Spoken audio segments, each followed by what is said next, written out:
The highly publicised EAT-Lancet report from early 2019, which permits the consumption of only 7 grams of beef, lamb or pork every day, references the 2015 report as providing evidence of the cancer risk of red meat. The EAT-Lancet report itself is based on junk science, and that has now been referenced more than 7,000 times, an extreme example of the propagation of scientific misinformation, all being traced back to 2 studies in which rats were injected with cancer-causing chemicals. So, if we accept there's no credible evidence that red meat causes cancer, are there any benefits to the consumption of red meat? And the answer is yes. One of the most important reasons being the sheer number of essential nutrients in red meat, which are not only important for our physical health, but also our brain health.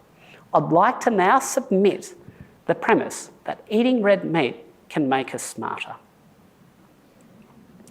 Pictures like this are common in vegan propaganda, the implication being that plant-based diets are good for brain health, although this claim should be questioned in light of the fact that vegan diet can result in permanent brain damage in infants.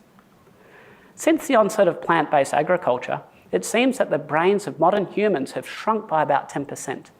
Compare the 40,000-year-old skull of a pre-agricultural man with his modern European counterpart.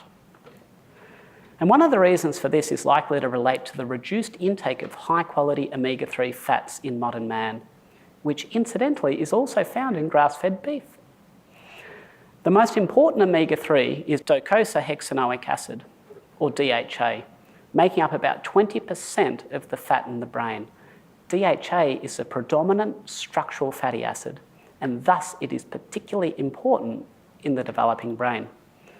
Also handy as far as brain health is concerned is eicosapentaenoic acid, or EPA, which is converted into DHA readily.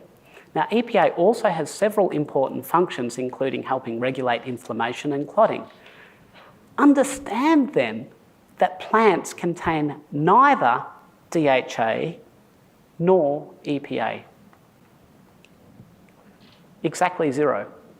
Instead, the omega-3 in plant-based foods, like flax seeds, is in the form of alpha-linolenic acid, or ALA, and the efficiency of conversion of ALA to EPA in humans is exceptionally poor, being estimated at less than 0.1%, a level that renders ALA supplements effectively worthless.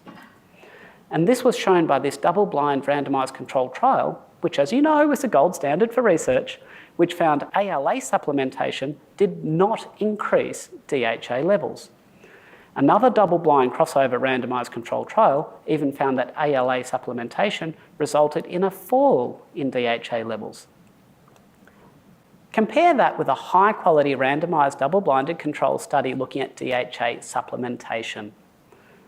Pregnant and breastfeeding mothers were supplemented with either DHA-containing cod liver oil or with DHA-deficient corn oil. And at 4 years of age, the children receiving the DHA performed significantly better on a battery of tests assessing intelligence. The paper concluding that DHA supplementation increased the IQ of these mothers' children.